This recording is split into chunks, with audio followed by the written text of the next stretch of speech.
Bueno, buenos días. Vamos a empezar una clase que ya no es Fortran. Con Fortran terminamos con la clase pasada. Y vamos a ver ahora cómo hacer. Supónganse que ustedes, bueno, siguen en el observatorio, dan todas las materias que tienen que dar, aprueban un montón de cursadas y se reciben. Y les sale la oportunidad de trabajar en otro lado. O se quedan en el observatorio como becarios de CONICET o algo, y de golpe se encuentran de que, bueno, ya nadie más usa Fortran, usa otras cosas, o el grupo que ustedes van a trabajar usa otras cosas porque tiene otras necesidades. Con otras cosas que estoy diciendo, bueno, otros lenguajes de computación, o sea, que no están usando lo que les dimos. Pero la idea del Fortran 77 no es que era el lenguaje que ustedes van a usar en su vida, sino que es un lenguaje que tiene todo lo importante y se aprende rápido. Entonces la idea es usar el Fortran 77 para que ustedes lo tengan de referencia. O sea, una referencia mental de qué cosas se hacen con una computadora cuando uno hace cálculo y hace ciencia. ¿Por qué? Porque tanto la meteorología como la astronomía son carreras científicas. Entonces vamos a ver ahora una serie de reglas que yo fui recogiendo durante mi experiencia de tener que llegar a lugares y de golpe tener que aprender cosas nuevas de cómo usaban las computadoras en ese lugar o el software que usaban y cómo ubicarnos si de golpe nos pasa eso. O de golpe tenemos que hacer todo en algún otro lenguaje nuevo, porque las cosas cambian. Digamos, el mundo evoluciona muy rápido y lo que es en informática, hay periodos de unos 5 años donde cambian muchas de las cosas. Entonces, uno de los problemas que tiene la gente, por ejemplo, que se dedica a la informática, es que en esos periodos de 5 años cambia todo y tiene que volver a aprender todo. Y llega un momento de su vida que, por ejemplo, les cuesta dar ese salto.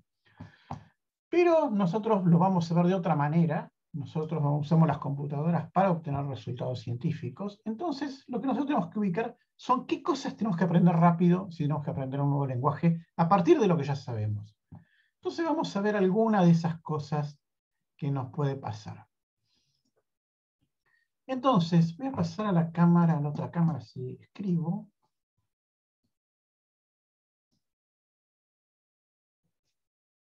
Deben estar viendo mi hoja de papel. Entonces, habíamos visto que los programas tienen 3 etapas. Las definiciones, digamos lo que ejecuta las órdenes. Y a lo último, ¿qué hacemos cuando el programa termina? El end, bueno, pues en inglés el final, digamos. Cosas que se hacen al final. Una de las cosas que tenemos que ver cuando tenemos que aprender un lenguaje nuevo es cómo son estas 3 partes. Cómo son la parte de definiciones, si es que se pone ahí. Todos los lenguajes definen algo al comienzo. O definen variables, o definen funciones, o llaman a librerías. ¿Se acuerdan que las librerías son colecciones de subrutines ya precompiladas? O llaman a algo conocido. Después están las órdenes. Y a lo último, algunos lenguajes, no todos, tienen órdenes que se ejecutan al final. Por ejemplo, hay un lenguaje con un nombre muy raro que se llama AWK, que tiene al final para que uno corra unos últimos comandos de final. Que está bueno porque, por ejemplo, si uno hace promedios, simplemente la parte de órdenes suma todos los números y la orden final es dividirlo por la cantidad de números.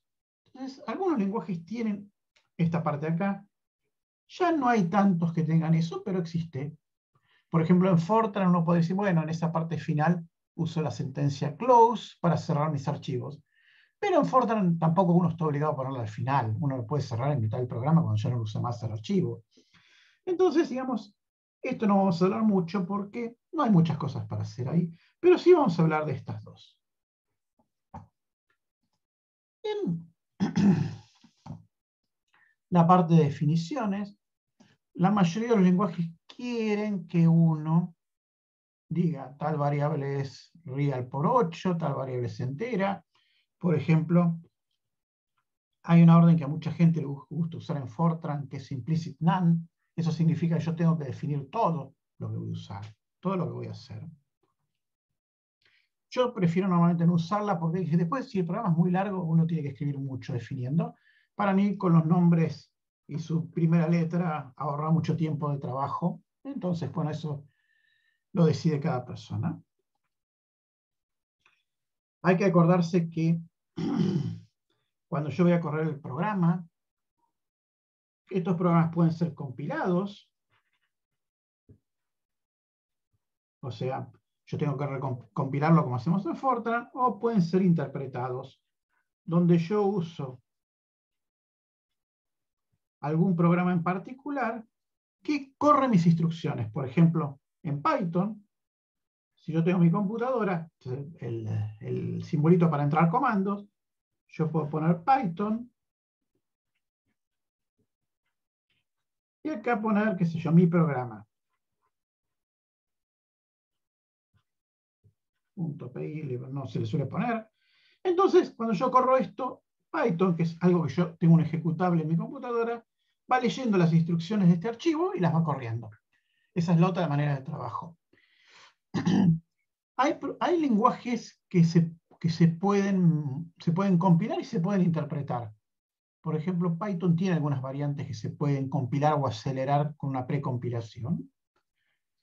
Eso va a depender mucho del lenguaje y la cantidad de gente de usuarios también que justifique hacer cosas como esa.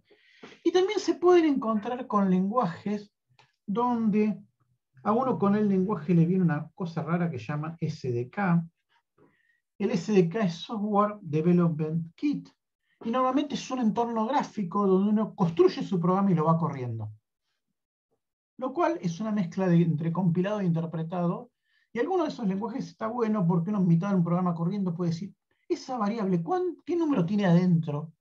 Entonces uno puede haber alguna variable que está pensando que algún cálculo se hizo malo o está teniendo números equivocados internamente por algún error del programa. Entonces son muy útiles para encontrar programas. Por ejemplo, en muchos lenguajes, sobre todo los asociados a empresas de computación, por ejemplo Microsoft, que tiene varios lenguajes de computación que ellos venden a la gente que interesa programar, por ejemplo, para Windows, normalmente vienen con uno de estos SDK listos para usar en ese lenguaje. O, por ejemplo, también Apple tiene un lenguaje que se llama Swift para programar sus entornos gráficos, y también ese lenguaje viene con un SDK. Por ejemplo, muy típicamente Android y iOS, que uno los usa en los celulares, pero los desarrolladores de esos sistemas operativos venden a la gente que hace aplicaciones también SDK para que en su computadora construyan las aplicaciones que no van a correr en la computadora, sino van a correr en un celular. Y les permite también el SDK exportarlo en un celular donde la aplicación puede ser testeada y probada. Y también, asociados a los SDK o a veces sueltos, hay programas que son como compiladores inteligentes, pero no compilan, simplemente uno les da el código y lo revisan. Y van mirando a ver si puede haber errores que ellos puedan encontrar. Por ejemplo, en Linux viene uno que se llama Fortran Check, que permite estos FT. Se me quedaron medias pegadas. Fortran Check, que permite encontrar errores en Fortran, por ejemplo. Normalmente si uno programa bien no tiene que usarlos, pero en algún programa medio retorcido, largo, de esos que no se acaban, tienen muchísimas sentencias, puede ser útil porque esto busca errores sistemáticos y a veces uno después de leer y leer y leer las mismas órdenes, tiene un error y ya no lo ve, porque su cerebro sigue, es como que se desconecta y uno cree leer lo que cree que puso y en realidad está puesto una letra cambiada de lugar o algo. Entonces esos programitas pueden ser muy útiles para manejar esa situación. Vamos a ver algunas cositas más con respecto a la parte de las órdenes. Normalmente nosotros en Fortran, si hacíamos esta cuenta, asignábamos en esta cuenta. Bueno, y para asignar usamos el símbolo igual. Los lenguajes científicos suelen todos usar el igual para asignar.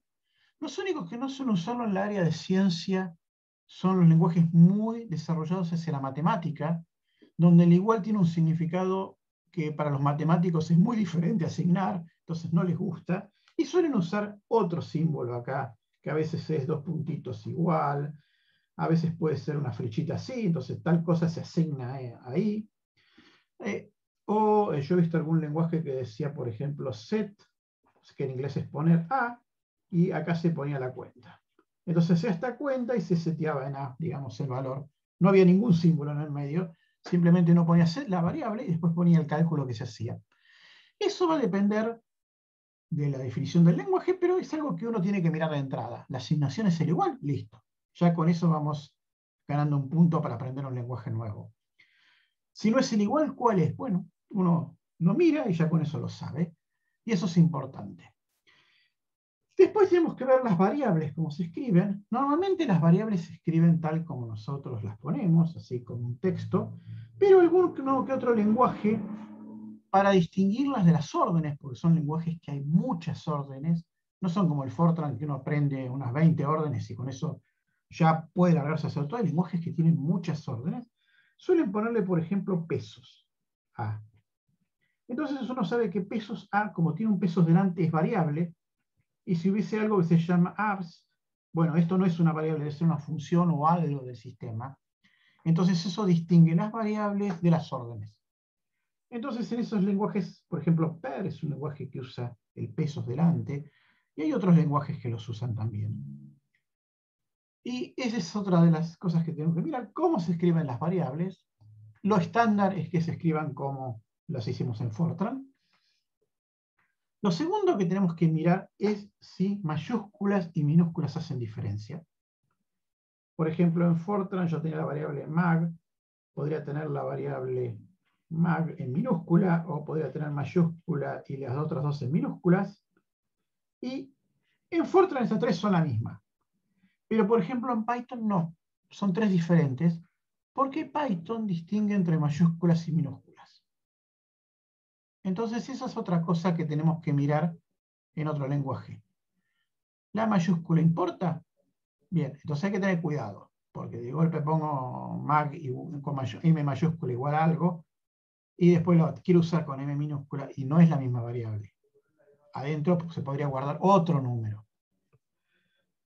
Después, con las variables no hay mucha más diferencia, se usan normalmente textos indicando, y con eso no hay mucho problema. Las operaciones comúnmente, el por es el asterisco, el dividido es el de siempre, más menos son los de siempre. El que puede cambiar es la potencia, que normalmente en la mayoría de los lenguajes es como en Fortran, doble asterisco, pero en algún lenguaje es este simbolito, que es como el triángulo sin el segmento del piso, digamos, de abajo. En algún lenguaje esta es la potencia, mientras que Fortran, Python, lenguajes muy decididos al cálculo, utilizan el asterisco asterisco para la potencia. Lo que sí nos podemos encontrar son con unas formas abreviadas para hacer ciertas sentencias en particular. Por ejemplo, de estas formas abreviadas, en Fortran yo podía poner I es igual a I más 1. Esto lo hemos usado un montón de veces porque es el contador típico para todo. Con eso yo voy contando, incrementando una variable. Pero fíjense que cuando yo hago esta cuenta, y normalmente esta cuenta puede estar dentro de varios do's y repetirse muchas veces, estoy haciendo lo siguiente. Busco en memoria el valor de I. O sea, yo tengo mi memoria, tengo que rescatar I y mandarlo a la CPU. Tengo que tomar un 1, convertirlo a binario, porque acá está en decimal, ponerlo en algún lado cerca de la I, sumar estas dos y después volver a guardar en I, y después esto I tiene que volverse a guardar en memoria. O sea, la computadora tiene que hacer varios pasos para esta orden. Entonces, muchos lenguajes desarrollados sobre todo por ingenieros decidieron que esta no era la manera porque se perdía mucho tiempo. Imagínense que esto está dentro de un do, que se hace 1.000.000 de veces, que está dentro de otro do, que se hace otro montón de veces. Bueno, la situación se repite mucho. Entonces se les ocurrió inventar una sentencia que directamente sume 1. Y la escriben de esta manera. Y más. Esto significa que tomo la variable i y le sumo un 1 de prepo. O sea, este 1 no se guarda en memoria, no se convierte, ya está orden suma 1 directamente. Con lo cual se ahorra un montón de pasos para hacer algo muy simple como un contador. Pero esto tiene algunas cosas para mirar. Por ejemplo, yo puedo tener A igual a B más. No, perdón, no lo quiero poner así. Vamos a poner, me equivoqué. A igual a B más I más. O sea, ¿qué va a hacer esto? Esto va a tomar el valor de I, lo va a sumar a B y lo va a guardar en A. Y una vez que hizo eso, a I ahora le suma 1. O sea, hay dos pasos acá. Tomo B, tomo I, lo sumo, lo guardo en A. Y después hago esto. Si yo quisiera que se sume 1 en I antes de sumarlo a B, la orden se pone al revés. Se pone más I. Lo cual deja 3 más seguidos. Al principio no lee estas cosas, se confunde mucho. Pero esto básicamente, al tenerlos más de este lado, suma 1 ahí y después lo suma a B para guardarlo en A. O sea, hace los pasos al revés. Asociada con esta, obviamente tenemos la I menos y la menos I. Esta lo que hace es después de la operación restar 1 y esta antes de la operación restar 1. ¿Vamos bien hasta acá?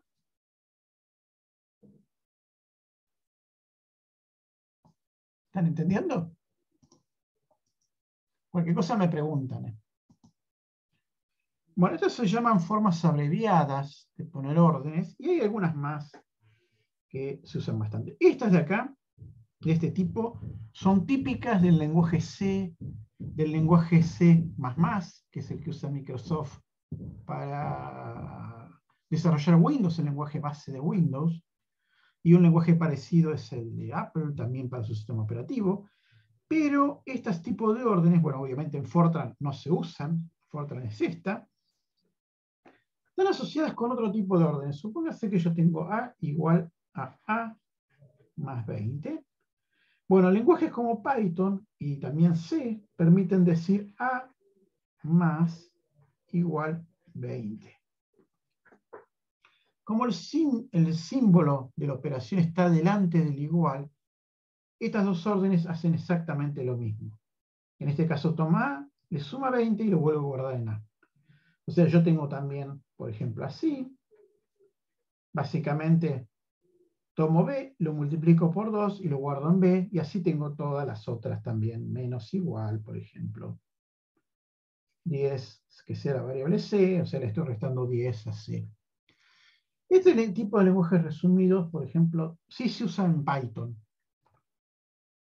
Entonces, bueno, uno tiene que mirar también, a ver, porque si a veces tiene que leer programas que escribe otra gente, bueno, pues escribe de esta manera cosas. Entonces hay una serie de lenguajes que usan estas cosas, otros que usan estas, por ejemplo, y por ejemplo el lenguaje C usa estas dos, indistintamente. Pero Python, por ejemplo, no usa esta.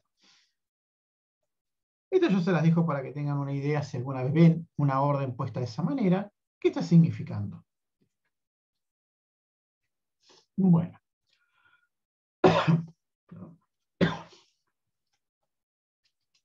Vamos a cambiar de hoja. Bueno.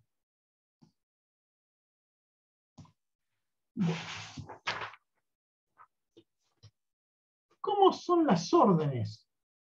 Las sentencias. Bueno, las sentencias son bastante parecidas en la mayoría de los lenguajes. Perdón, la mayoría en este momento no están tan asociados a la idea, por ejemplo, que tiene Fortran de tener, de tener, digamos, cosas fósiles de otras épocas, por ejemplo, eso de escribir en la columna 7 en adelante, de la 1 a la 6 sirve para ubicar el lugar. Bueno, eso en la mayoría de los lenguajes ya no lo tienen. Uno escribe desde el primer espacio hasta el último que puede escribir que le deje el sistema. O sea, la mayoría de los lenguajes uno puede escribir directamente. Pero sí hay algunas cosas que hay que tener en cuenta que muchos lenguajes lo tienen. Por ejemplo, los comentarios.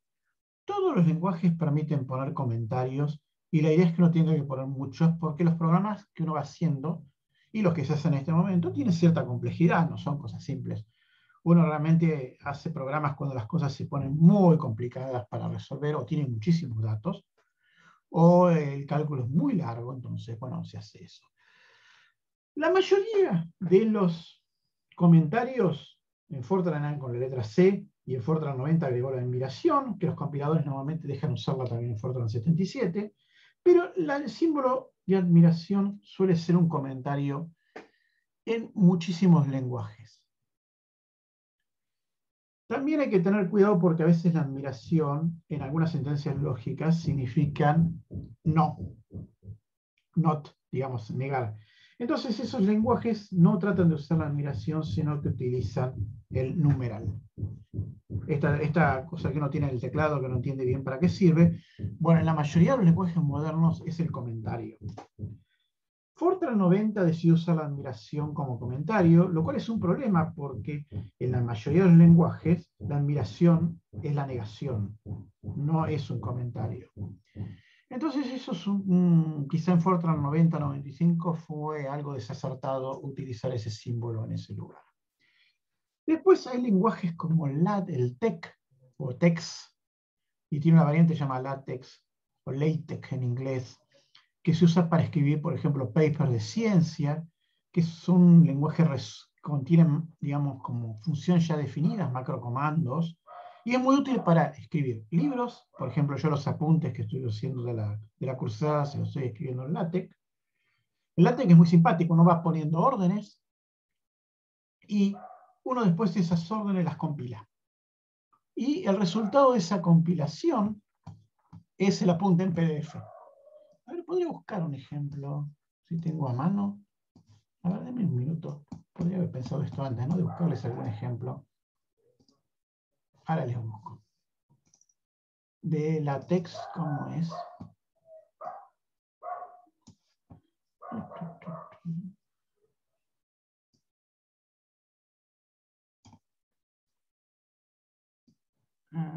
Ya llegó, ¿eh? Ya llegó.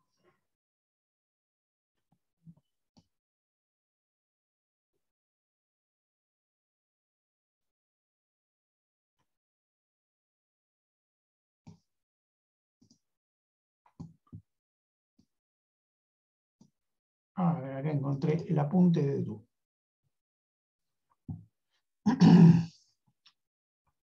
A ver si los voy a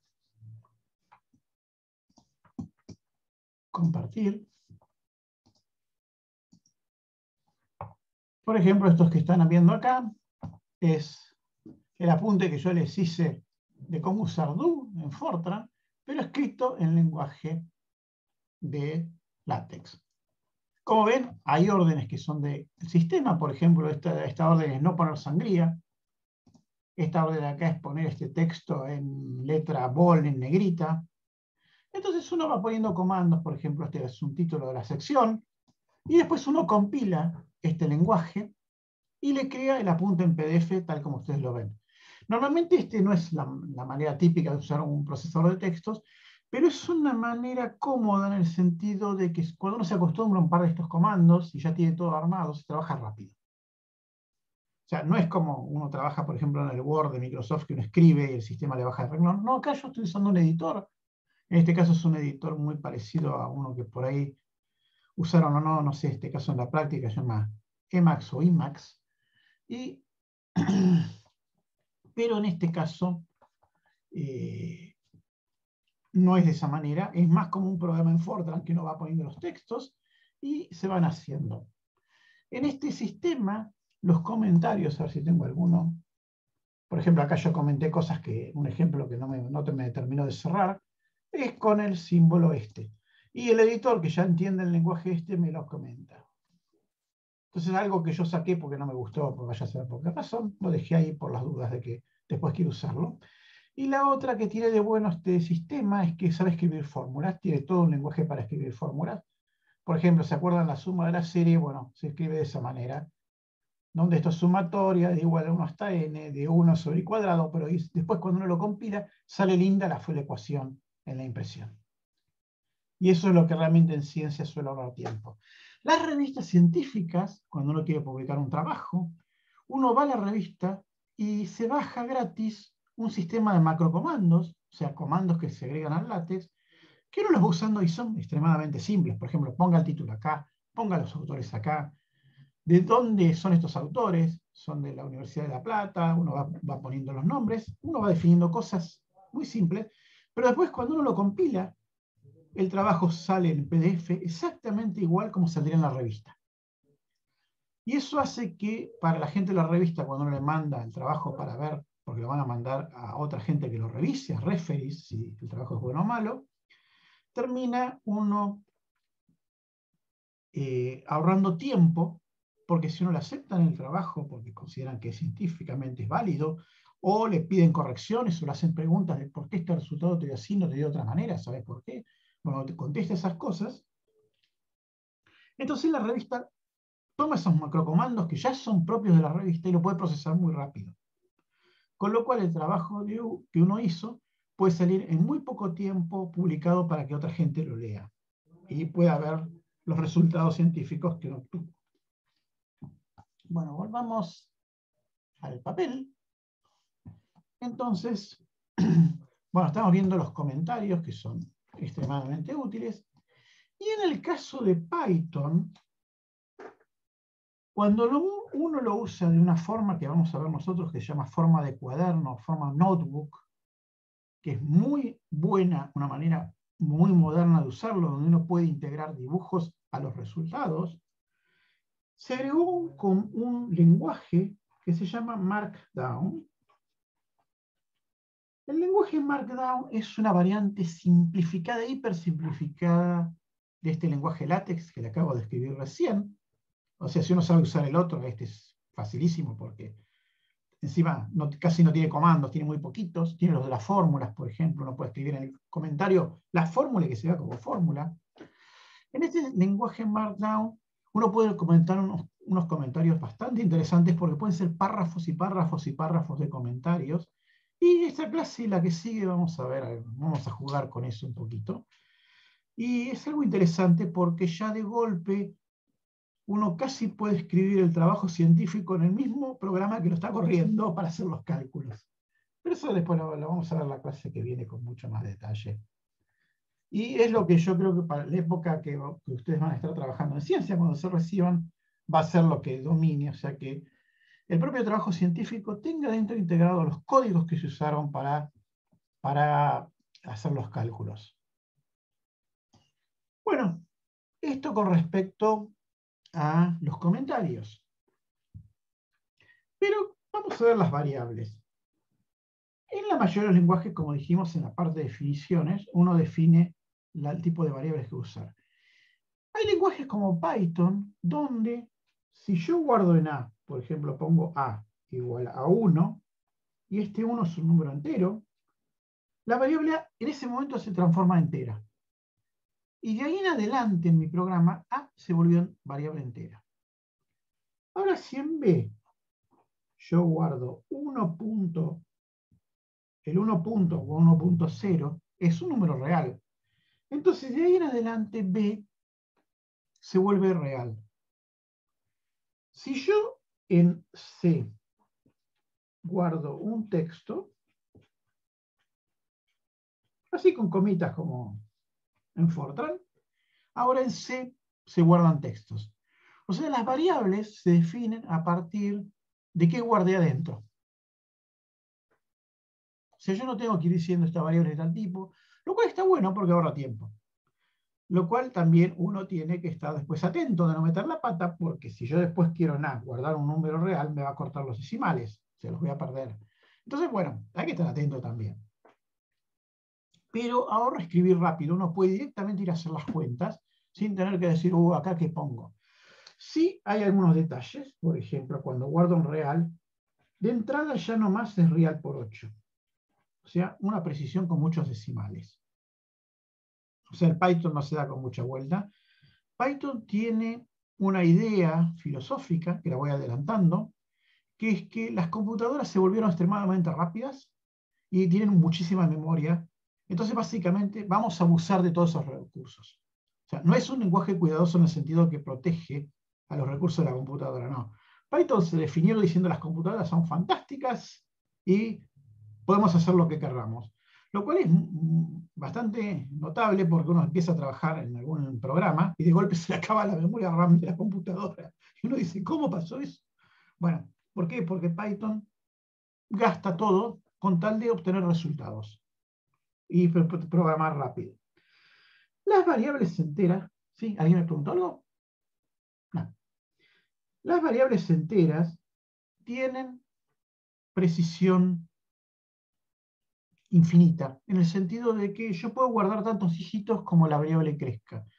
Como el Python es un lenguaje que también lo usan mucho, gente de matemática que trabaja en procesos de cuestiones de números enteros, propiedades de números primos, esos son áreas de investigación muy importantes, porque esas áreas de investigación también están relacionadas con criptografía y con la seguridad de las conexiones entre computadoras. Tengan en cuenta que el uso mayor y actual de las computadoras es también manejar dinero en este momento, o sea, y más con la pandemia se adelantaron décadas a cosas que se pensaban que iban a pasar dentro de muchos años, y en este momento, bueno, todo el sistema de transacciones bancarias tienen que estar muy protegidas, y eso se protegen con criptografía, y la criptografía es un proceso asociado a números primos y a propiedades muy interesantes que tienen los números primos, que bueno, exceden esta materia, pero algún día podremos jugar con eso, y que tienen que ver con que es muy difícil factorizar números gigantes, y si ese número gigante se factoriza en dos primos, que también son enormes, bueno, eso es muy complicado de hacer, entonces no se pueden revertir esas claves. O sea, básicamente la criptografía actual son funciones cuya inversa es casi imposible de descubrir. Eso no significa que no la tengan, pero básicamente actualmente no son fáciles de invertir, digamos. Entonces yo puedo dar una clave a alguien para que sí la invierta, pero puedo tener mi propia clave para construir eso, que es diferente al que hace la inversión de la información que yo mandé criptografiada. Bueno, pero eso, digamos, viene para contar que en Python yo puedo tener números muy largos. Vamos a jugar después con eso un poquito. Y que los números reales son real por 8. Hay números complejos. Y después vamos a hacer con cuidado eso. Pero una de las otras cosas que sí es diferente a Fortran es que en Fortran yo tenía una matriz, supóngase, de 10 por 10. En los otros lenguajes no se usa el paréntesis para esto. Porque el paréntesis se lo reserva, obviamente, para poner orden en las operaciones. O sea, el paréntesis es parte de decir qué se hace primero, qué se hace segundo en un cálculo matemático. Y se prefiere usar el corchete.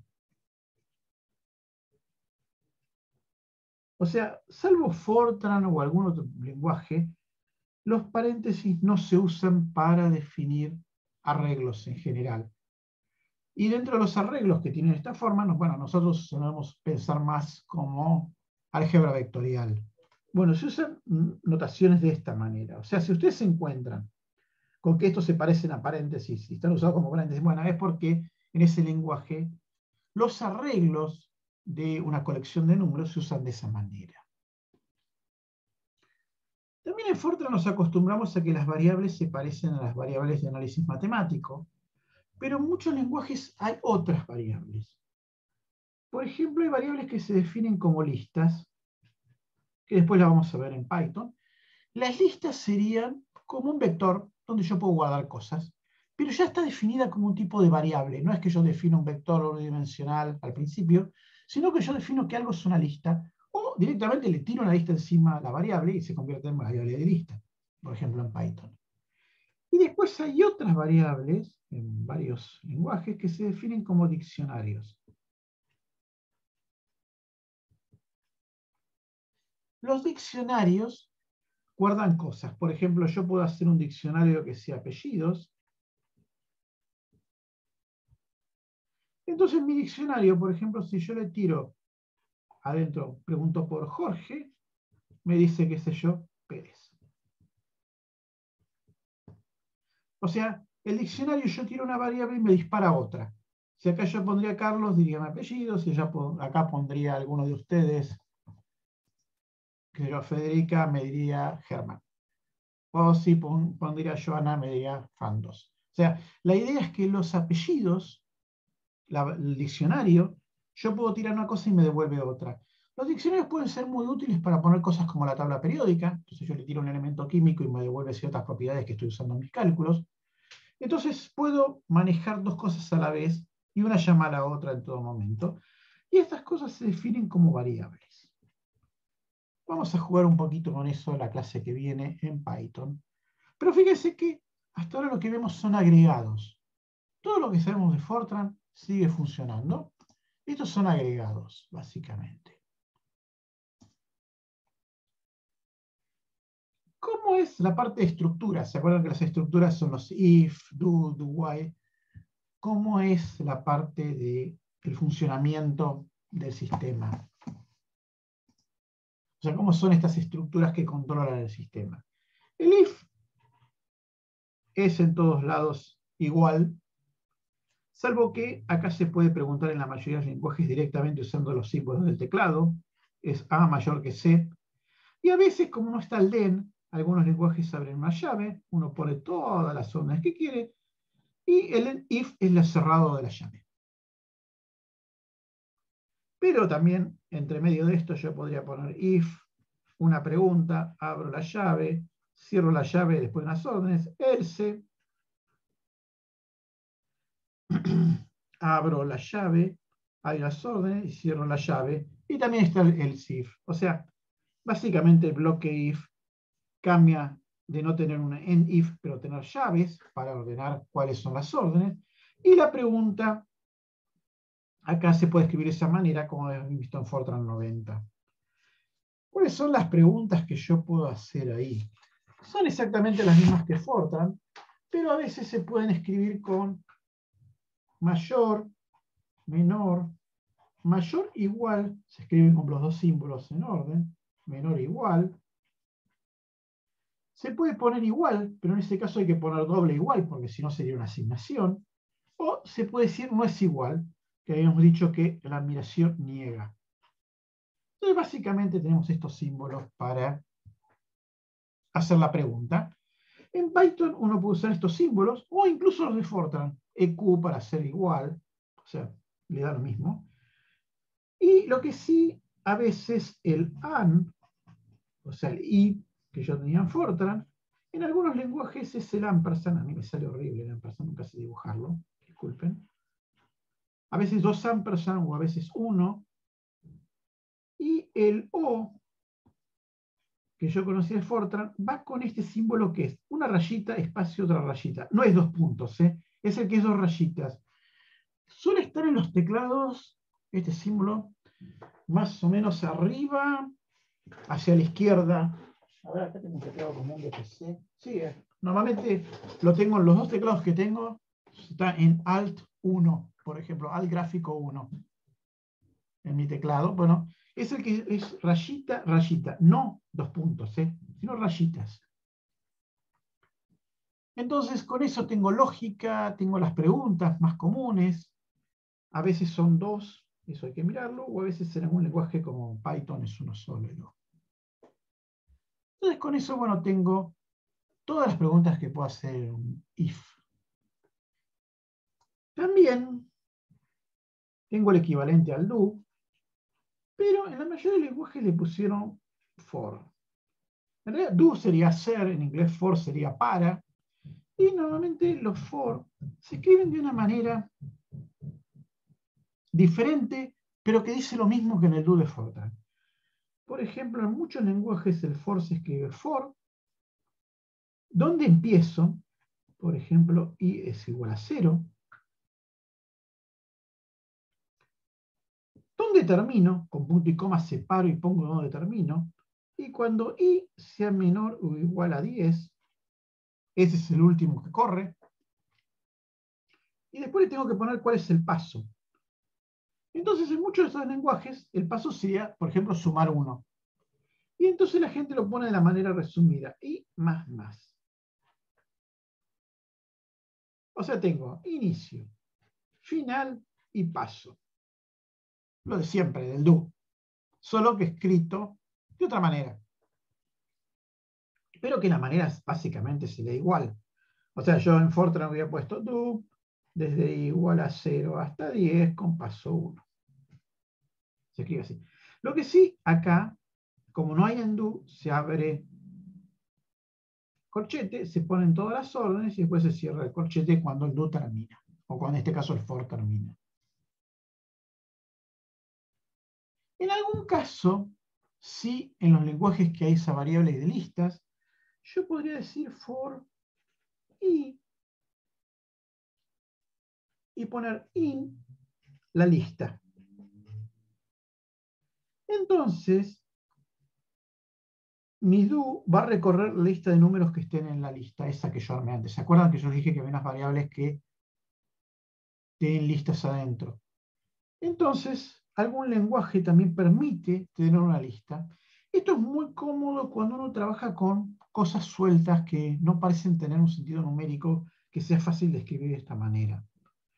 Para eso es bastante útil decir, bueno, a toda esta lista de cosas, por ejemplo, un listado de algún fenómeno físico que yo estoy estudiando, que son todas las observaciones que yo tengo de ese fenómeno físico, que puede ser un conjunto de cosas, decirle, bueno, para todo lo que está en esta lista, correme todas estas órdenes. Pero más que eso, no cambia mucho la idea original, porque acá básicamente estamos diciendo desde el primero hasta el último con este paso, corre esto. Lo cual esto podría ser el índice de un vector donde están todas las cosas que yo listé. O sea, esta es una manera más humana de decir que a toda esta lista le pase este cálculo, o le suceda este cálculo para que yo obtenga mis resultados. Por ejemplo, yo sé que cierta lista de datos tengo que corregirla por tal efecto de cambio de unidades en mi aparato, o tengo que modificar el punto de cero donde empieza a medir el aparato, la escala del aparato. Bueno, yo digo, para todo esto correme esto. La única ventaja obvia que acá en lista yo estoy poniendo la cantidad de elementos que tiene la lista. Podría ser 10 cosas o podría ser 10 millones. Y mi programa es lo mismo, diga, para toda esta lista hacer esto. Y listo.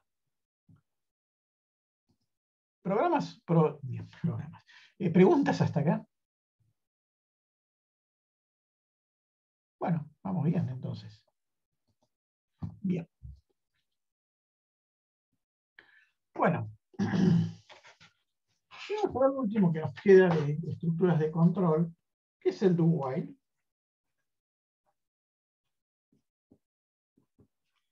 En Fortran preguntamos do while, lo que está acá, den que pase todo esto, y había un en do. En los demás lenguajes esto es igual, salvo que después Profe, perdón. Sí. Una compañera hizo una pregunta en el chat. Disculpa, gracias por avisarme. No entendí el signo del for, el primero. Parece un 8, pero no escuché bien. A ver, vuelvo para atrás a ver qué escribí.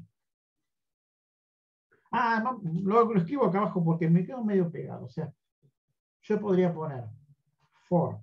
Vamos a escribirlo grande porque me quedo medio pegado.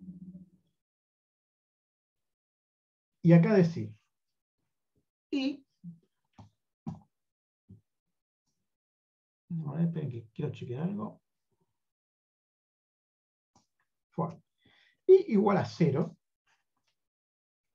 Ahí es el comienzo. Punto y coma.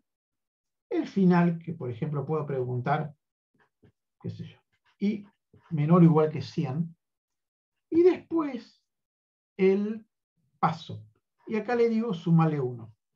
En la forma compacta. Abro el corchete, pongo las órdenes y lo cierro. Esa sería la manera. No sé si ahora lo ves mejor, Federica, porque por ahí se pegó un poco. O sea, tengo lo de siempre. Inicio, final y paso. O sea, es el mismo concepto mental que antes. Y el AND es el... ese es el 8 que no entendía. Sí, lo dibujo horrible. No sé cómo se dice. Es el símbolo ampersand que a ver, ¿dónde lo tengo en el teclado de PC? Esperen que se lo busco. Está arriba del 6, Shift 6. A ver, trato de copiarlo. Yo soy un desastre dibujando.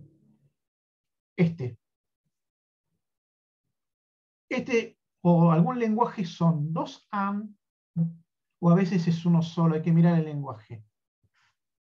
Sí, este es como una clave de sol que no sé dibujar yo, disculpen. Movimiento fino, nací sin eso. Así que bueno, ese es el que se usa como AND.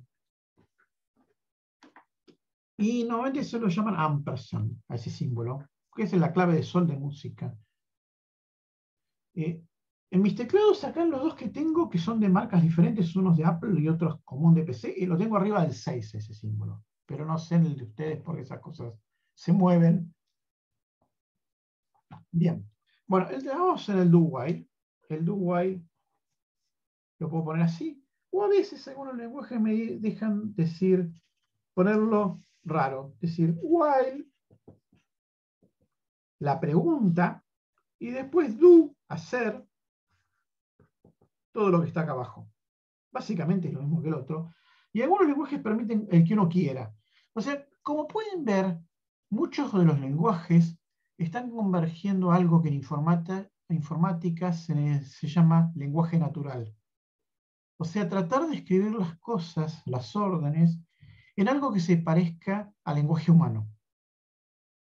Porque fíjense que esto sería, mientras esto, haceme esto. O sea, hay muchos lenguajes que están convergiendo hacia el lenguaje natural. De hecho, si buscan en Amazon, muchos lugares, van a encontrar este año salieron un montón de libros que hablan de Natural Language en informática, o sea, el lenguaje natural. Y la idea, bueno, es converger a tener un lenguaje quizá menos matemático, pero más parecido a cómo habla la gente.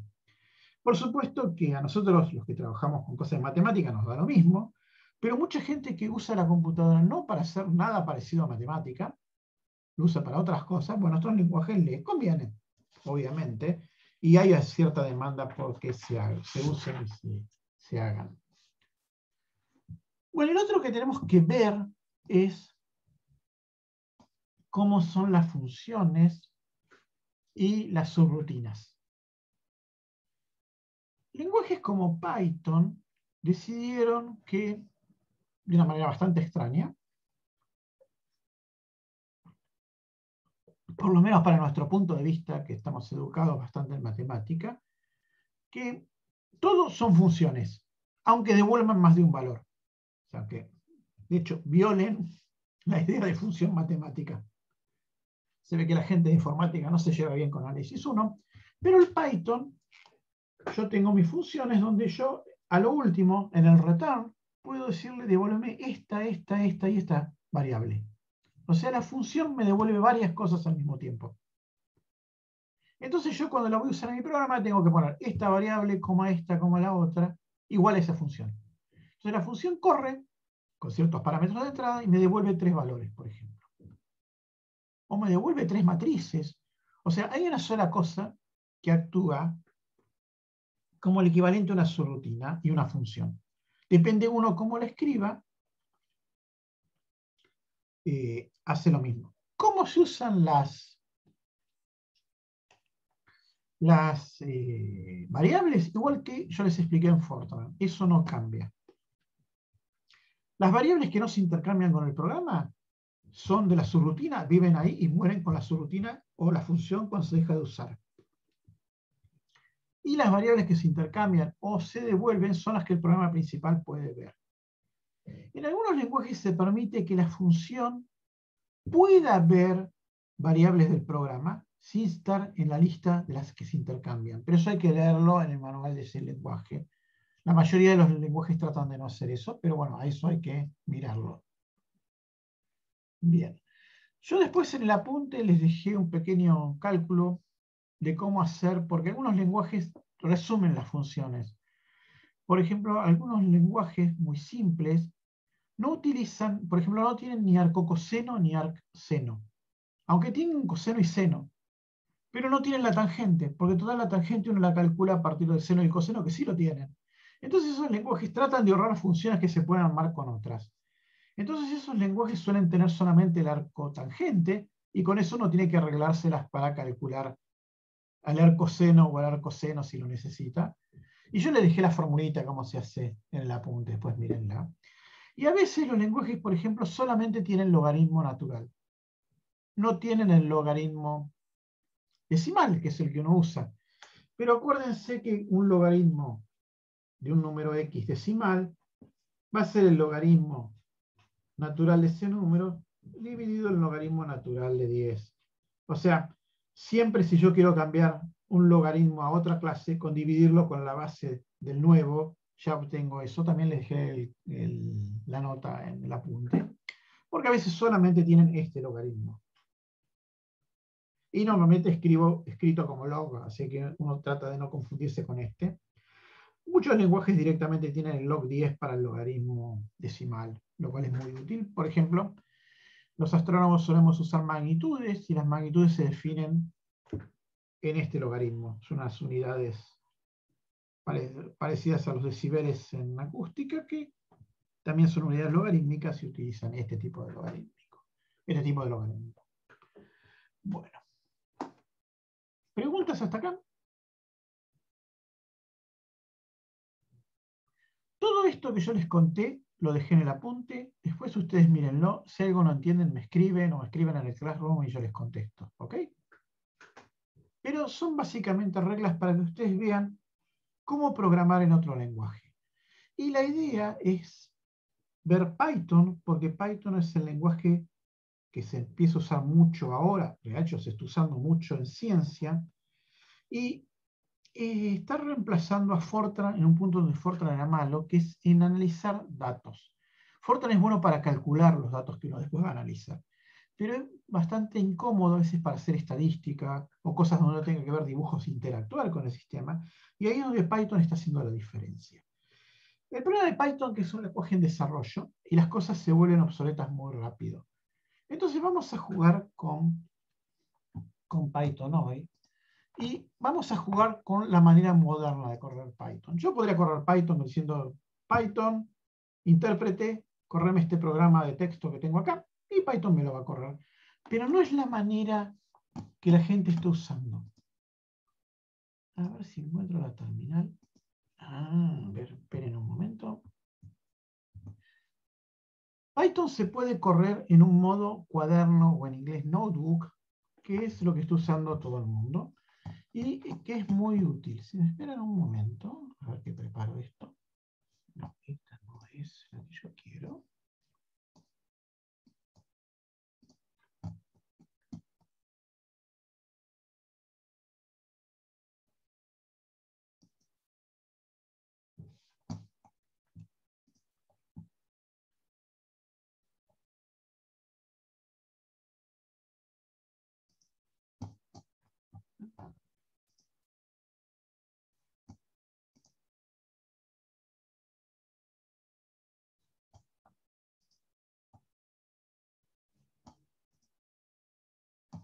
La tenía preparada acá, me olvidé. Bueno, Python se corre estos notebooks y vamos a ver un notebook ahora. A ver que les comparto una terminal. Y en esta terminal vamos a escribir lo siguiente. Vamos a escribir Jupyter, que es el sistema que yo estoy usando. Hay otros sistemas que vamos a ver algunos. Hay un sistema, por ejemplo, para correr Python en Google, que se llama Collaborative de Google, que les acabo de dejar un apunte en la parte de Python, en la página web. Y le vamos a decir a Jupyter que corra un notebook. Y ese notebook se llama clase 1. Variables. Y tiene esa terminación de Interactive Python Notebook, por eso dice IPNB. Python es una pitón, la víbora, de ahí viene el nombre. No sé por qué le pusieron ese nombre, pero bueno, tiene nombre de víbora. Entonces muchas de las cosas tienen nombres de víboras en Python para seguir esa regla extraña. Jupyter viene de algo muy gracioso, el nombre. Fíjense que es Júpiter con Y. Yo vivo escribiéndolo mal y siempre estoy renegando porque escribo Júpiter con I latina, porque para mí como astrónomo es el planeta, pero para esta gente es otro. Júpiter viene del nombre de 3 lenguajes. Uno es Julia, por eso Ju. La parte de pi con Y de Python, Y ER viene de ER, que es un lenguaje en estadística. Esos tres lenguajes que son muy modernos, el Julia supuestamente es un lenguaje que en algún momento va a ser mejor que Python, en teoría que está en construcción, un lenguaje muy interesante. El Python es el que vamos a ver, y R es un lenguaje que utiliza la gente de estadística. Hay gente en la facultad de meteorología que está usando el R mucho. Y cuando yo corro esto así, y me voy de acá, ¿por qué me voy de acá? Porque esto me abre una página web. Entonces vamos a ir a esa página web que me abrió, que está en...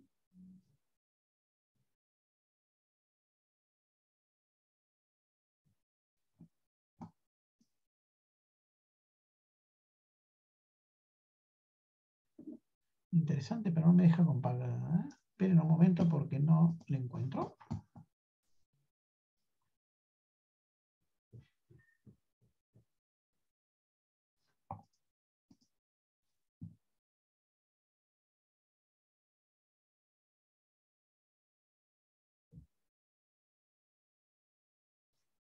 Ah, acá estaba, no la veía.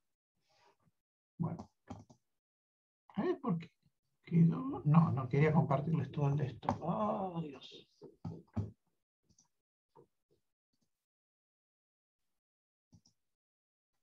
Ahí está. Entonces me abrió esta página web donde, como pueden ver, esto yo se los voy a dejar para que lo puedan bajar. También les dejé un apunte de cómo usar el Colab de Google, que hizo un profesor que está colaborando con la materia, no lo hice yo, que lo hizo el doctor Baume, que nos está ayudando. Y fíjense que esto son celdas. O sea, cada una de estas cosas está separada por algo que yo puedo editar. No sé si notan que cuando lo aprieta se pone una línea celeste al costado.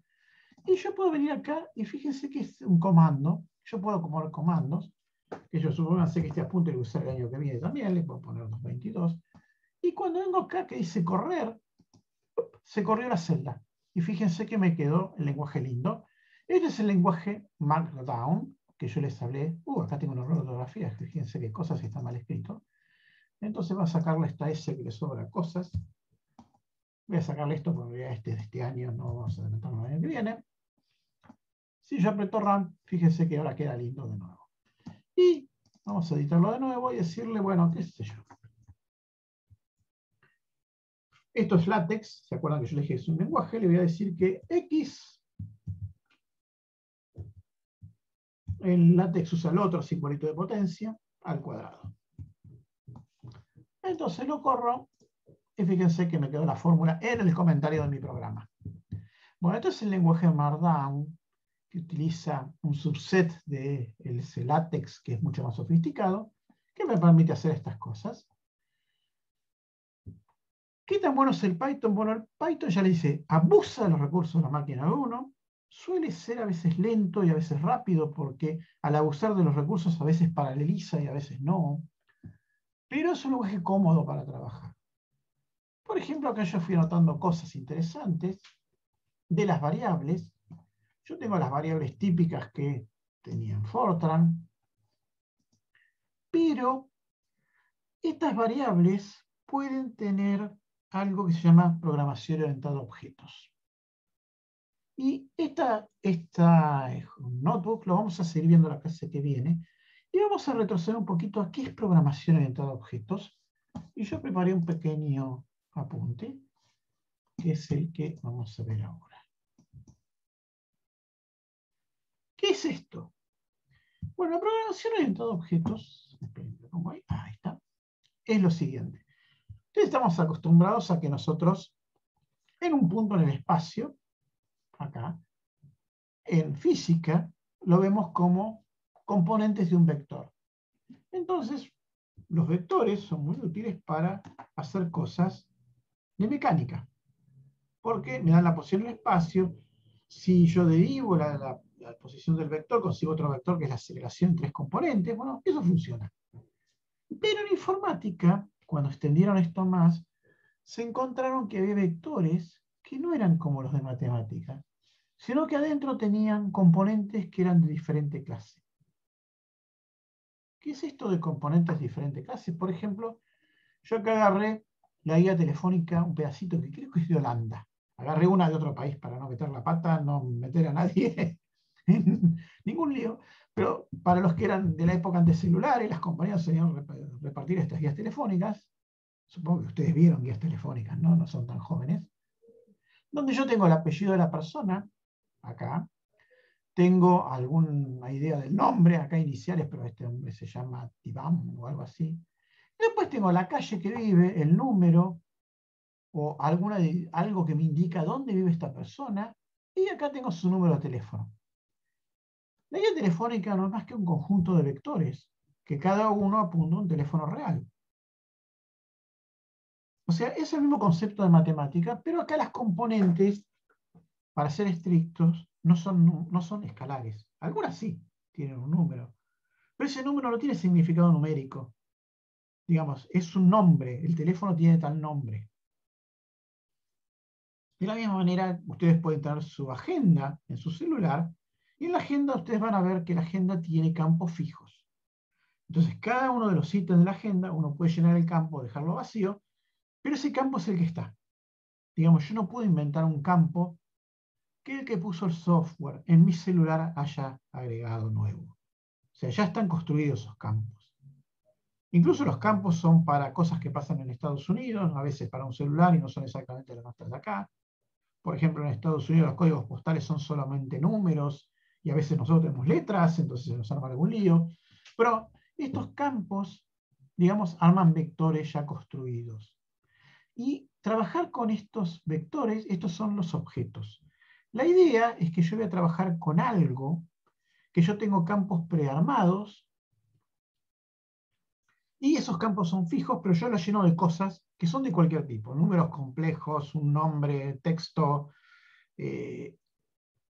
un número real, un número entero. Por ejemplo, el número de las casas son enteros, salvo en La Plata que hay un medio. Bueno, entonces yo tengo estas cosas ahí como vectores. Y esos vectores a su vez pueden tener subcomponentes.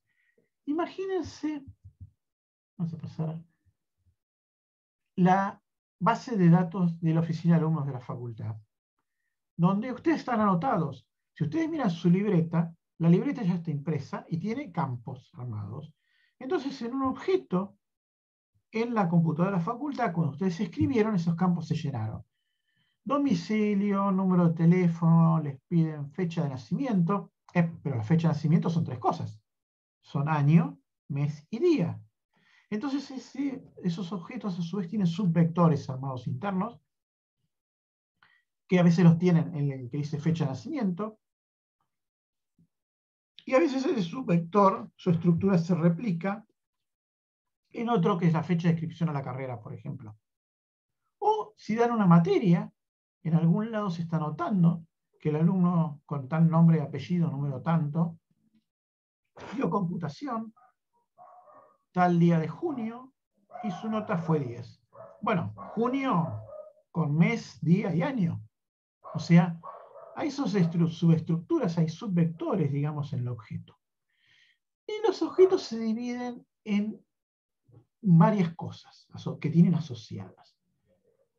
Lo primero que vamos a ver de esas cosas asociadas es la clase. La clase es un concepto abstracto, en el sentido de que supóngase que yo me quiero comprar un televisor. El televisor tiene pantalla, tiene patitas, tiene alguna resolución que puede ser HD, Full HD, puede ser 4K con los televisores nuevos, tiene un control remoto. O sea, si yo voy a comprarme un televisor, todas las marcas, los televisores tienen las mismas cosas. Ahora, la calidad de esas cosas y ciertas características pueden variar. La clase, por ejemplo, si yo tuviera una clase de televisores, tendría un ítem que sea control remoto, cuántos botones tiene, tendría otro ítem que sea la resolución, otro ítem que sea las patitas, otro ítem si puedo sacarle las patitas y encajarlo en la pared. Pero digamos, todas las marcas tienen cosas parecidas. Lo mismo, si yo me compro un celular, el celular puede tener 4G, puede no tenerlo, puede tener 3G, no tenerlo, puede ser un celular nuevo y tener 5G para conectarse muy rápido, puede tener cierto software en particular, o acá puse un auto, el auto va a tener paragolpes o no, va a tener 4 ruedas, un volante, digamos. Todos los autos, yo puedo hacer una lista general de cosas que puedo anotar de características de ese auto. Bueno, eso es la clase. La idea de clase es algo abstracto de todo lo que yo puedo escribir en un objeto. Entonces, en estas programaciones entre objetos, en algún lado se definen estas clases, se las inventa. Como cuando yo ponía real a 100% y inventaba una matriz en Fortran, bueno, acá yo invento una clase. Y a la clase le pongo subdivisiones. Esa es la idea de la clase.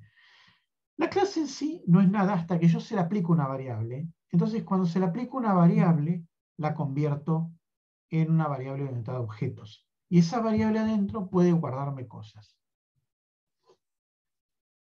Que es lo que yo les contaba, por ejemplo, en la oficina de alumnos.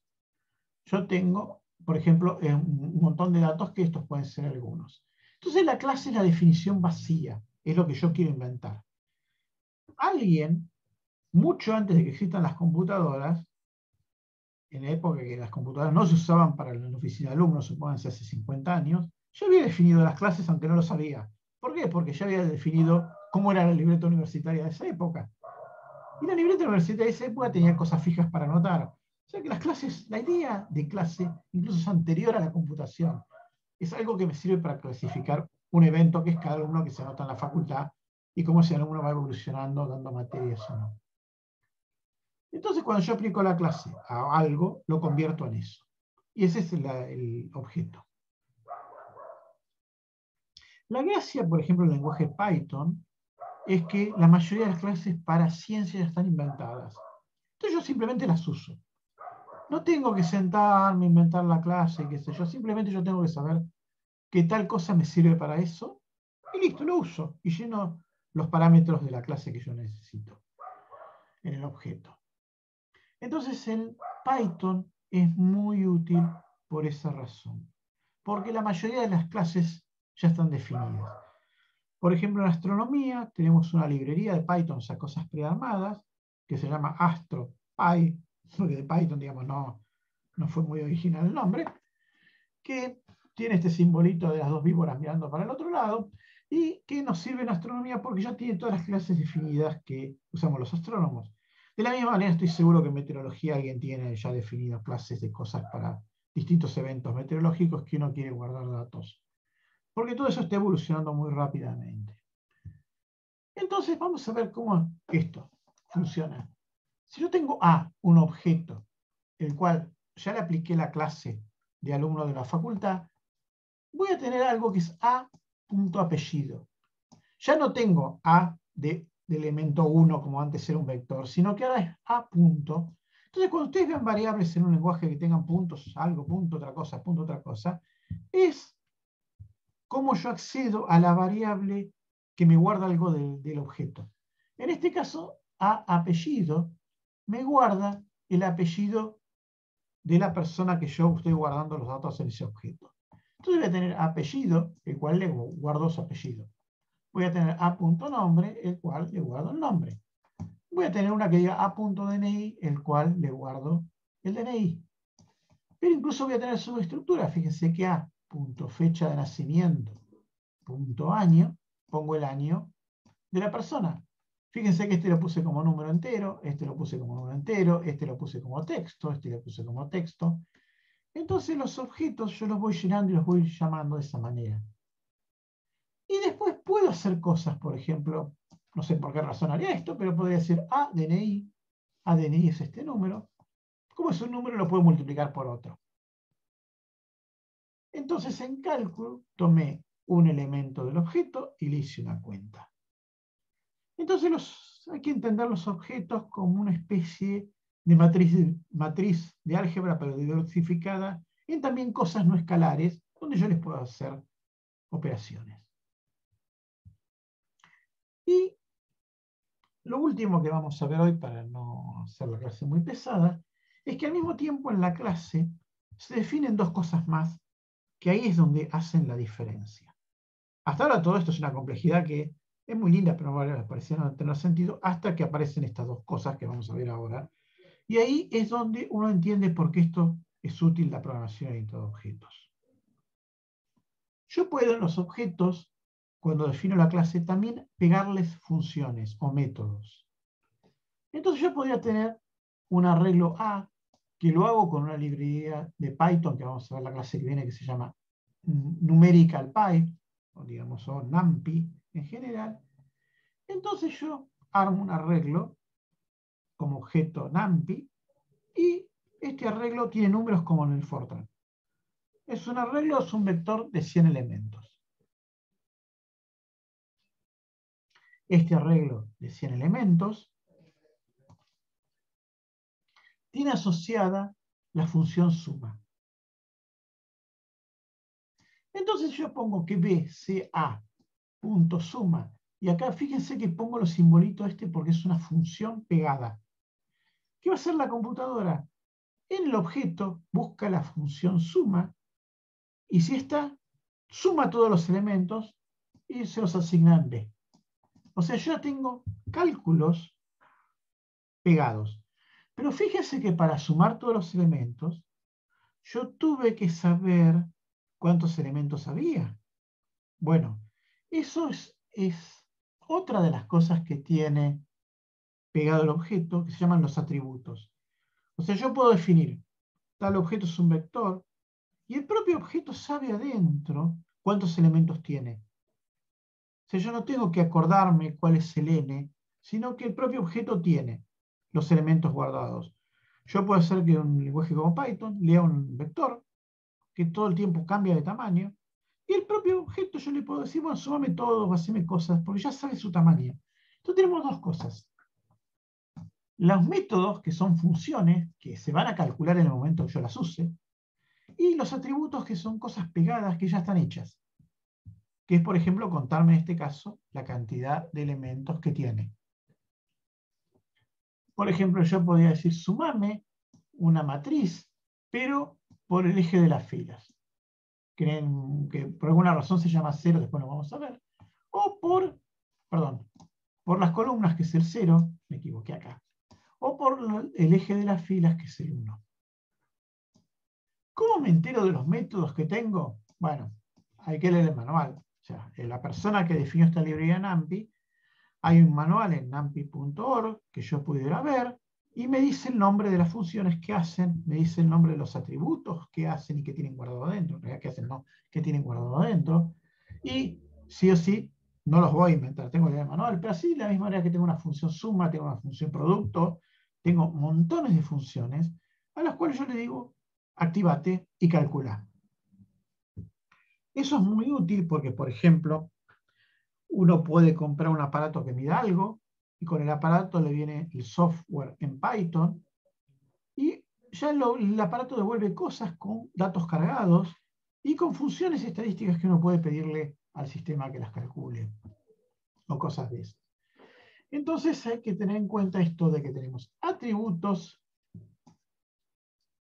y métodos pegados al objeto. Le va a quedar mucho más claro esto la clase que viene, cuando volvamos al notebook, este cuaderno de Python, y corramos cosas. Bueno, ¿preguntas hasta acá?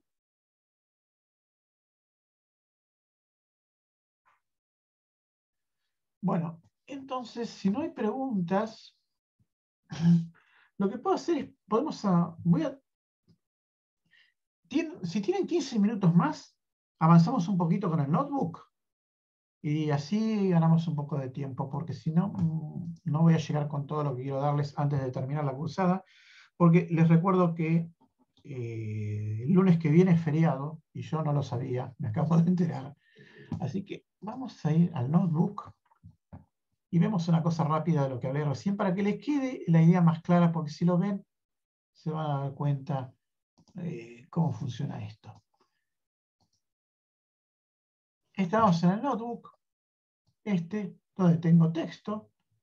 Los comentarios se ponen con el numeral, eso lo hemos visto. Y por ejemplo, acá yo tengo una celda, pero esta celda no es de lenguaje. Si miro acá, esto es una celda de código. Entonces digo, 1 texto es igual a 1. Y pongo acá un comentario. Ojo, no es un 1 entero, porque no tiene el punto. Y esto fue un comentario. Si yo aprieto Run, se corre solamente la celda. Entonces puse 1, le asigné la palabra 1 y le imprimo. Y me pone 1 porque le imprimí. Fíjense que ahora 1 de acá en adelante guarda variables enteras. O sea, no hubo que definirla. De la misma manera, yo puedo preguntar con tipo para acordarme en qué tipo de variable es 1. Entonces acá pongo print, un texto, coma, y le doy la orden type. Type es una orden de Python. Corro esto y me dice la variable es del tipo, y acá me dice que es de la clase, acuérdense lo que vimos recién de objetos, la clase de números enteros.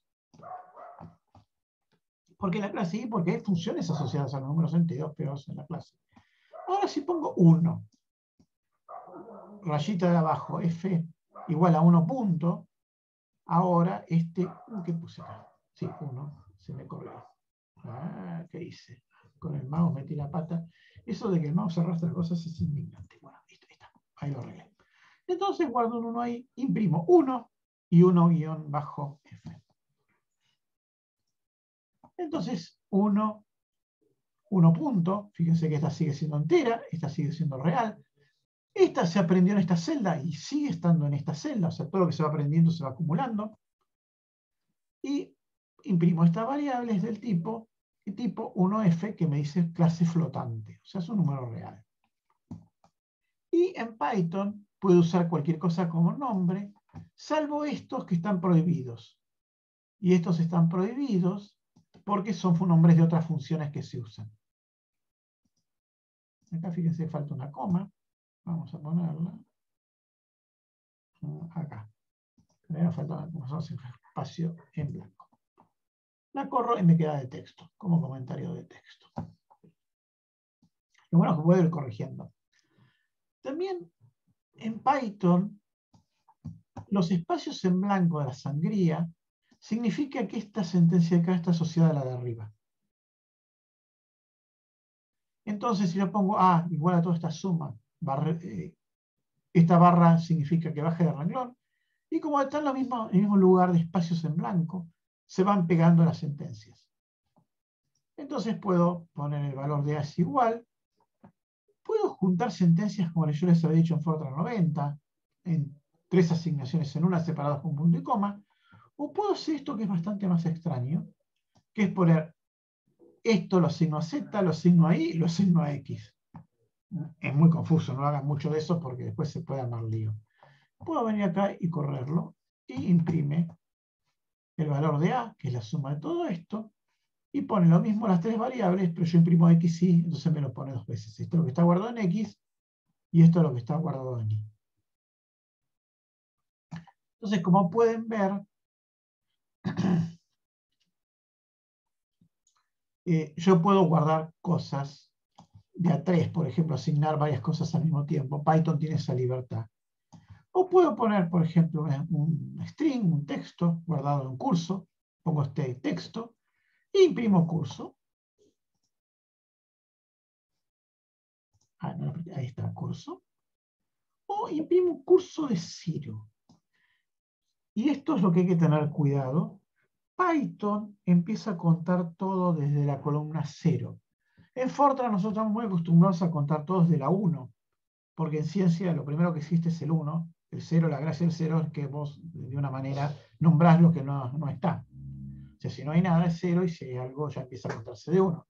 Pero si yo imprimo curso de 0, o sea, el primer elemento, curso del elemento 0 es la C mayúscula. Y fíjense que está con corchetes y no con paréntesis. Yo les había dicho hoy que en los lenguajes modernos se suplantaron los paréntesis por los corchetes. Y si imprimo curso de 1 es el segundo elemento, la U. Y si imprimo curso del 0, que es el primero, hasta el quinto, va a ser 0, 1, 2, 3, 4, 5 hasta el 2. A ver si eso es cierto. Ahí está el curso. Le puedo imprimir pedacitos. Entonces la idea es que yo tendría inicio, final, y si quisiera podría darle un paso y que me imprima las letras entre medio. O sea, podría hacer eso. Por ejemplo, podría imprimir curso, la primera hasta la sexta, que en realidad como, sí, de la primera hasta la sexta, pero que en realidad la séptima, porque empecé a contar de 0, cada 2. Entonces en Python me escribe esta no, esta sí, esta no, la S sí, la O no, y después el 2 sí. Entonces me escribe esto. Entonces, como pueden ver, yo puedo hacer muchas cosas. Acá hay un montón de otros ejemplos abajo. Y bueno, esto es para empezar. Yo quería que vean un poquito la idea del notebook. La idea del notebook es que uno puede correr cosas. Y si vuelvo rápido, ¿cómo está funcionando esto? La idea es la siguiente. Yo tengo mi página web, donde estoy corriendo en celdas las órdenes. Pero estas celdas están conectadas a algo que corre en mi computadora, donde está corriendo el Python, que se le llama el kernel. Entonces yo cuando doy un orden acá, se llama a este kernel, que es el que actúa como server de web y me devuelve el resultado. O sea, las cosas están corriendo en mi computadora. En el apunte que yo les digo, hay una manera de correr un notebook de Python en el Colab o Collaborative de Google. Normalmente Colab es la forma resumida de llamarlo, donde yo tengo mi página web acá. Esto está asociado a Docs de Google, no sé si alguna vez lo han usado, que les permite compartir un documento o les permite correr planillas de cálculo. Bueno, ahí está también el Colab, que muy poca gente lo ve. Solo que yo voy a correr en mi computadora la página web, pero el kernel este va a estar corriendo en Google. Google a uno le deja correr hasta 12 horas seguidas programas gratis, y esta parte está en Google y esta parte está en mi computadora, en mi página web. Y a ver si tengo alguno acá. Nosotros solemos usar mucho, por ejemplo, yo ahora lo estoy usando mucho al Colab de Google. ¿Por qué? Porque en casa tengo una computadora que la estoy usando, que es doméstica, no es una computadora de cálculo pesada como tengo en la facultad, y lo estoy usando para, digamos, cosas domésticas o correr el Zoom o dar clase. Pero, por ejemplo, alguna cosa muy pesada que mi computadora en mi casa no podría correr, o bien trato de correr un kernel en la facultad y que se conecte mi página web a ese kernel, o directamente uso el de Google, porque el de Google está ahí más cómodo para usar. Y se lo voy a tratar de compartir. A ver, ¿dónde está? Acá. Vamos a ver si me deja. Por ejemplo, este es un notebook de un cálculo que estoy haciendo ahora, que está un poco desordenado, así que no lo miren mucho, que está corriendo, o que puede correr, digamos, en la web de Google. O sea, estoy usando CPU de Google para correrlo. Básicamente lo que hace este es un cálculo de un estudio que estamos haciendo en una galaxia, pero lo que importa es que lo que yo quiero mostrarles es cómo incluso puedo integrar dibujos. Acá estoy dibujando algunas estrellas en particular de la galaxia que yo estoy estudiando. Y es para mostrarles cómo esto se puede utilizar. Y es una manera muy moderna de trabajar porque en los resultados yo estoy mandando órdenes que después les voy a contar un poquito cómo son, que son relativamente sencillas. Acá este. Por ejemplo, estas de acá son un objeto, fíjense que dice PLT, que yo le pongo cosas en su estructura, en sus variables dentro del objeto.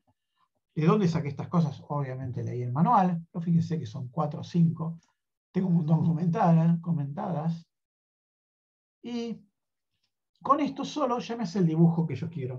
Entonces suele ser muy útil porque puedo hacer cuentas y dibujos al mismo tiempo. Pero eso lo vamos a ver con más detalle la clase que viene. Y ya les di demasiado, no quiero tampoco darles mucho.